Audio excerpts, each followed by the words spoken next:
Hi, I'm Barbara Richardson. This deck reviews Patagonia's case, how its ownership and day-to-day choices support its mission, and what that implies for growth. The central question is whether the ownership design actually helps the company execute its strategy over time. In one line, Patagonia aims to keep steady dividends flowing to fund its mission while serving loyal outdoor customers with durable, repairable gear, a growing resale program, and a strong direct-to-consumer channels, avoiding fast fashion cycles. Durability lowers replacements, worn wear turns used items into revenue and loyalty, and DTC protects brand and pricing. The rest of the deck tests whether the business model and ownership make that possible. The central issue: can a mission-locked ownership model scale circular growth, repairs, resale, and materials leadership without eroding authenticity, margins, or speed?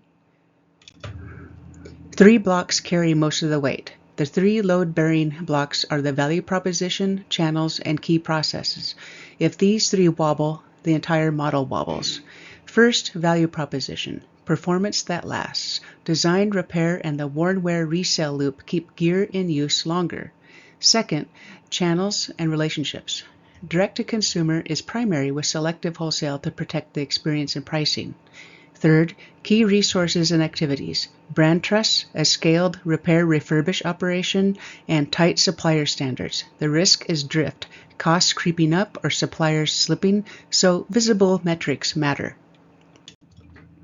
Through VRINO or VRINO, Patagonia's edge looks durable.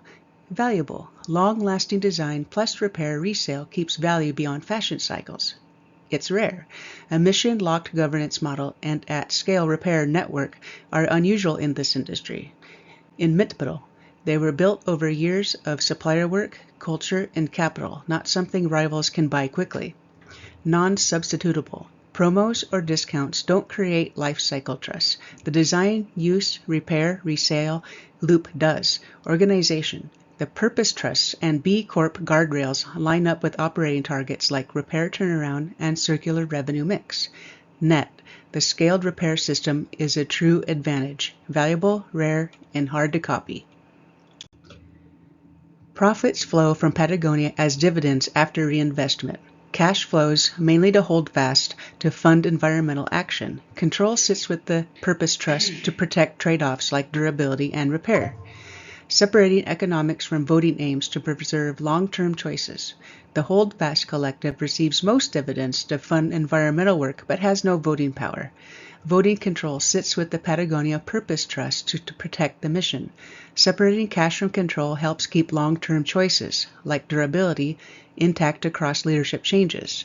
The trade-offs: capital flexibility, scrutiny, speed can be managed with cash buffers, clear reports, and clear decision rights. No individual decision maker may receive direct personal benefit. Here are the watchouts and the upside in one place. Repair throughput can slow turn times, preferred materials can be costly or scarce, and governance visibility can slow decisions during controversy.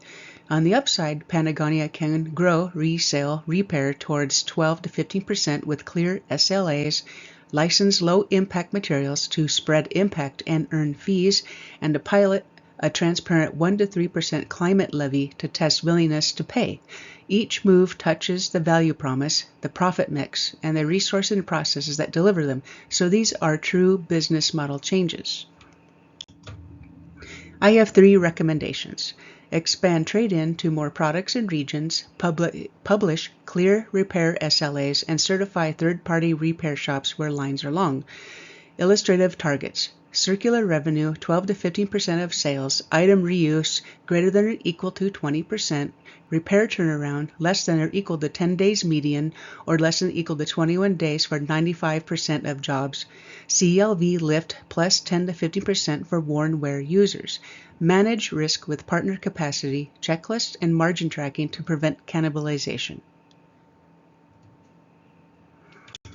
The second recommendation is to treat materials as a platform. Keep pushing low-impact fabrics, but also publish open standards and selectively license processes under brand-safe terms. Sample targets by fiscal year 2028.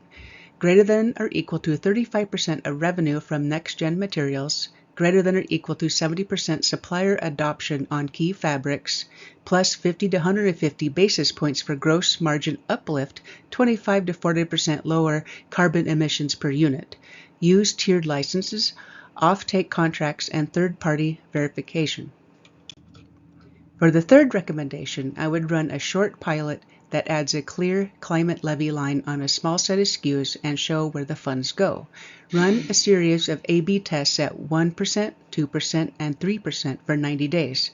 Success equals greater than or equal to 40% take rate, plus 3 NPS, also known as Net Promoter Score points, among levy, buyers versus control, margin flat to plus 50 basis points, opt-out refund to less than 5%. Scale only if metrics hold.